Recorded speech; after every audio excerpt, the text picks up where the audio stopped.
Welcome to Critony Entertainment. I'm Chris. I'm Bree. And Bree just asked me which way we're going with this video.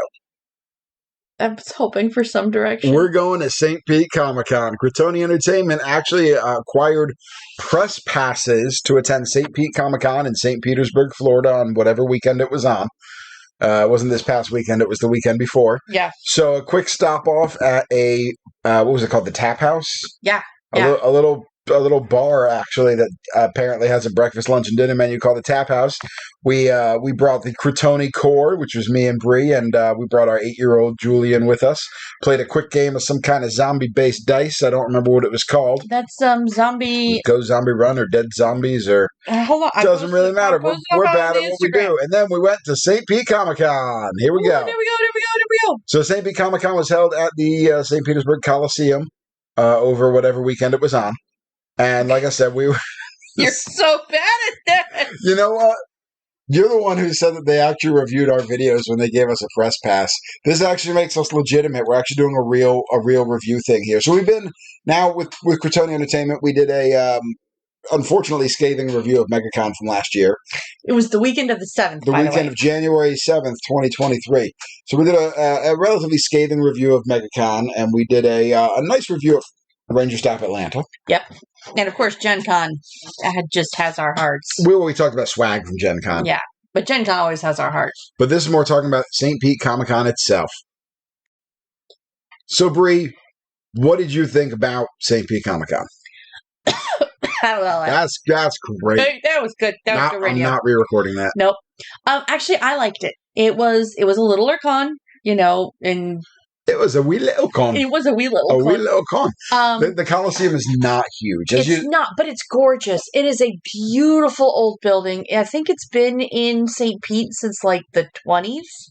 I mean, it is gorgeous. It is the 20s. The 1920s. There's some perspective. It's the roaring 20s right now. But it's a gorgeous old building, like hardwood floors and everything. And their food truck selection was pretty banging. Was pretty banging. So for some size perspective on the convention, the walkthrough that you saw at the beginning of this video was literally us going to the upper area, standing at the top of the stairs, and walking through the whole convention hall. Yeah. That was everything. So there's those little kind of alcoves off to the side where they stored. Yes, where they stored a couple of cosplay guests, a couple of comic book artists and whatnot showed. The 501st, always the 501st. Yeah, no real huge guests at this convention, but there didn't need to be. That's not really the point of this particular one. No, this was kind of just a sweet little. The community can get together. They can kind of touch on everything, a little bit of Star Wars, a little bit of anime, a little bit of this, a little bit of that. Comic book guys, of course, always. So you say comic book guys always, but that is becoming a very rare breed in the convention scene, at least the circuit of conventions that we do. Yeah. I remember when we first went to MegaCon, and I'm actually going to bench that momentarily because here's a photo of some of the 501st. For those of you unfamiliar with the 501st, and I know they have chapters all over the place, but they're biggest in Orlando. Well, yeah. So those of you who are not from the Florida area, the 501st is a extremely prolific Star Wars cosplay / entertainment group. Talented. It's like the group. They build scenery, they build working droids, they do amazing costumes. They're set members of the 501st have been invited to Disney's what is it called, the park? The Hollywood Studios. When the Hollywood Studios, the Edge of the Galaxy. Yeah, when the Hollywood Studios opened up started opening up their Star Wars stuff, they actually had the 501st come out and march with them to fill the ranks of the stormtroopers and Jedi and things like that, because they are just that good. And I had actually heard that a lot of the extra stormtroopers, when in the big stormtrooper scenes in The Mandalorian, have actually invited some members of the 501st to stand in for. Oh yeah. So very prolific group. If you're not familiar with the 501st, very cool. They set up a booth where they talk to anybody who wants to know about their costumes and whatnot. They invite people to be a part of them. They make little almost like baseball cards. Yeah, they're cool. Of their stats and whatnot. So there's their small booth there, and then they had right across the way they had a photo area that Julian refused to go into. But they have like stickers and cards, and they're happy to talk to anybody who comes along. But Back to MegaCon. Oh, see, there you go. There's the 501st, kind of the other side of their table. St. Pete Con or MegaCon? No, we brought up MegaCon. We were talking about comic book guys. Yes.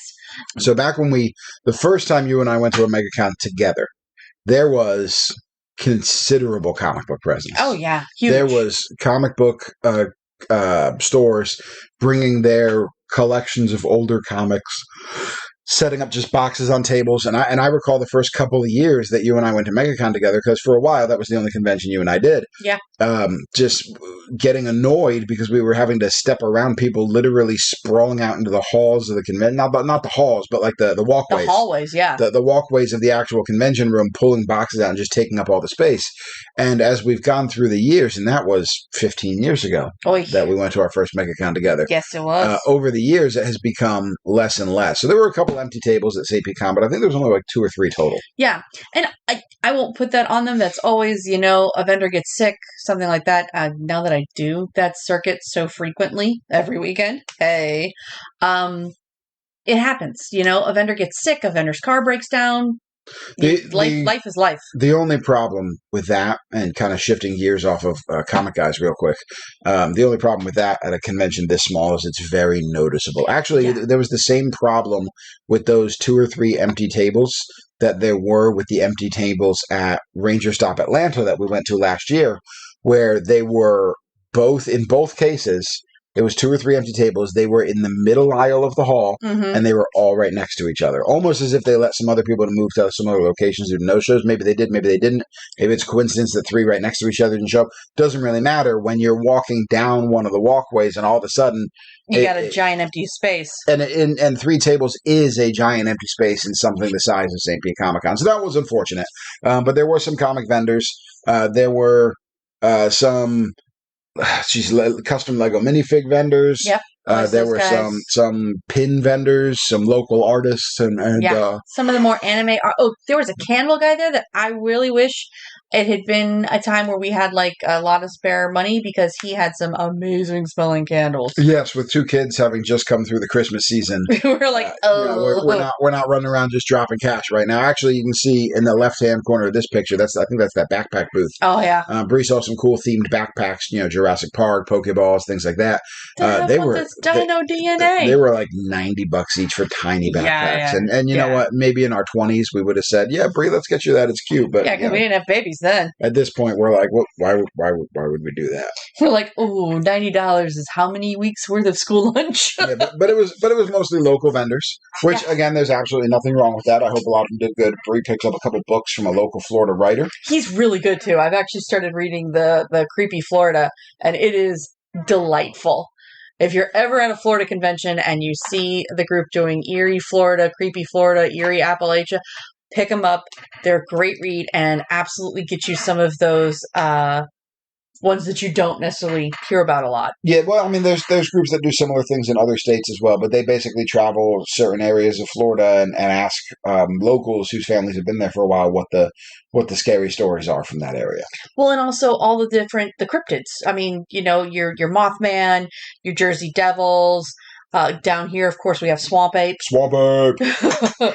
But I will say St. Pete, for it being a smaller con, was Swamp Ape, not to be confused with the former guy. Yeah, that's the Mar-a-Lago ape. It was. Hey, we just lost the subscribers. We just lost the subs we don't care about. Yeah. It was super clean, which is huge for me. It was very clean. It was very clean. It was polite. Like. Polite? It was punctual. It was not punctual.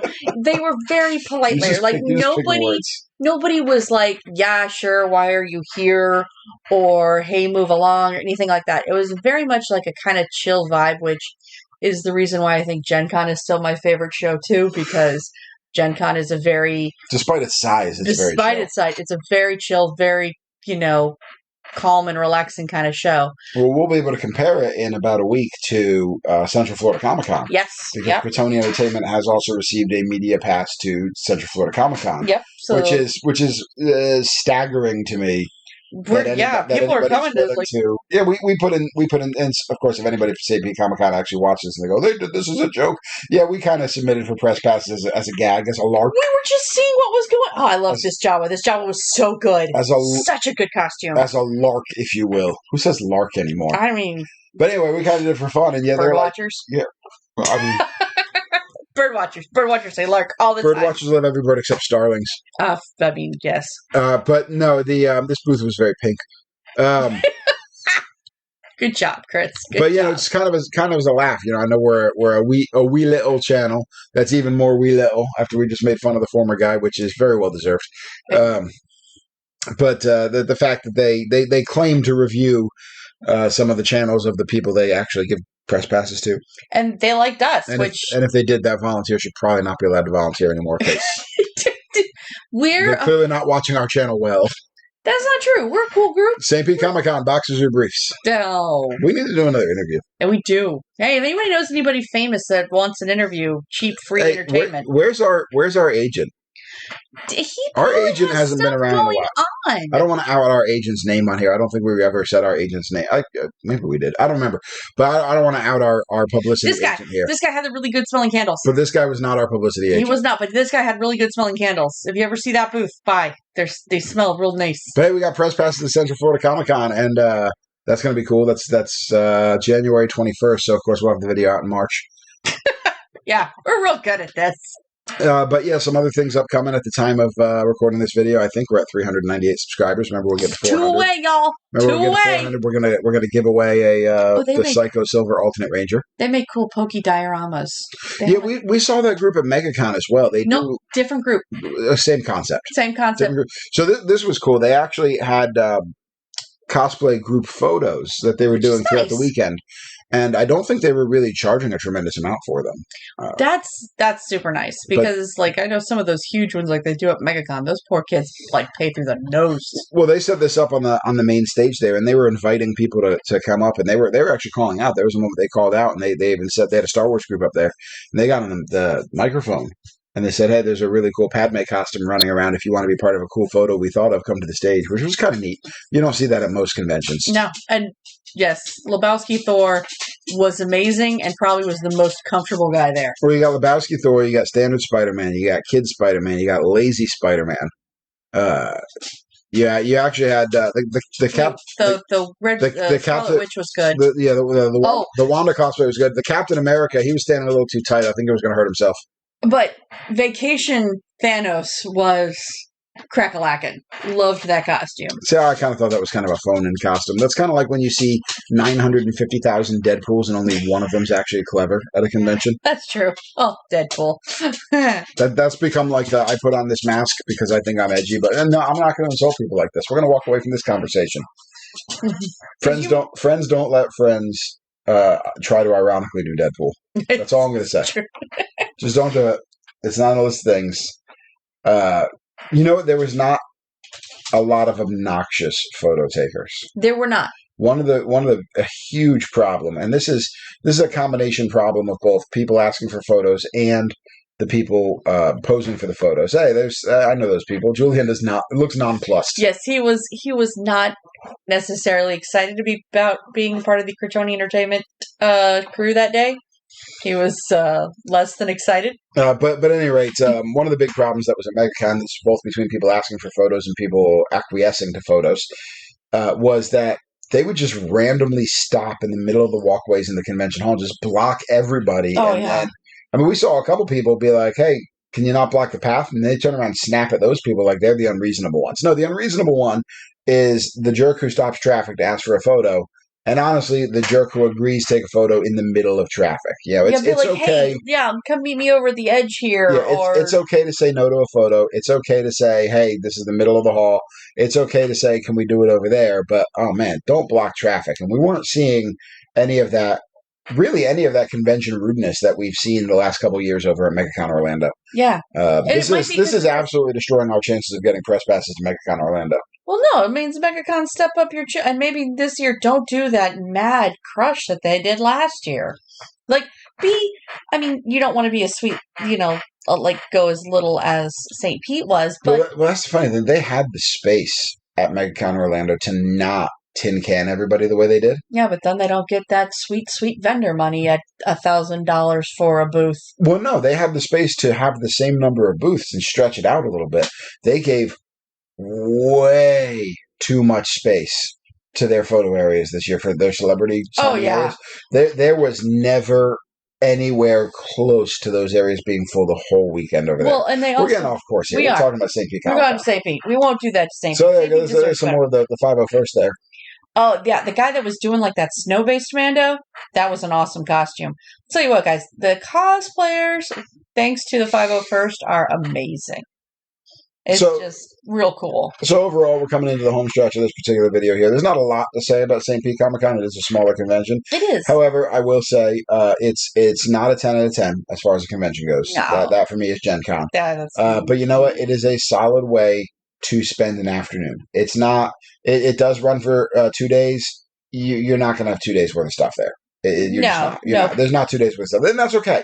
I think we had the same criticism of Ranger Stop Atlanta when the only reason we went for 2 days at Ranger Stop is because we drove to Atlanta. It was like an 8-hour drive. Yeah, and we had free passes to that one. If it wasn't like an 8-hour drive, we would not have stayed 2 days. We would have done it as an afternoon. If I actually had more time off from you weren't working at the time. No. If I had actually had more time off from work from that one, we probably would have done like 1 day there and 1 day doing something else in Atlanta before going home. Mm-hmm. But we didn't really plan ahead. It kind of came up last minute. And we kind of shot up there on a whim. St. Pete ComicCon is very similar. If you're in the St. Pete area, it's a great little place to spend an afternoon. It's not necessarily a destination, unfortunately. Although there are, just shout out to St. Pete, there are a lot of things to do around it, even in the geeky lands. So if you're kind of looking for a geeky that's true. There's a couple of great game stores over there. There's a couple of other good stuff there. Some great galleries and museums and stuff around. But that said, that about wraps up St. Pete ComicCon. Like and subscribe for more content. Hit that bell button for notification. We've got some other videos coming out in the pipeline pretty soon here. We've had some tiredness related delays. We'll see you later. Bye.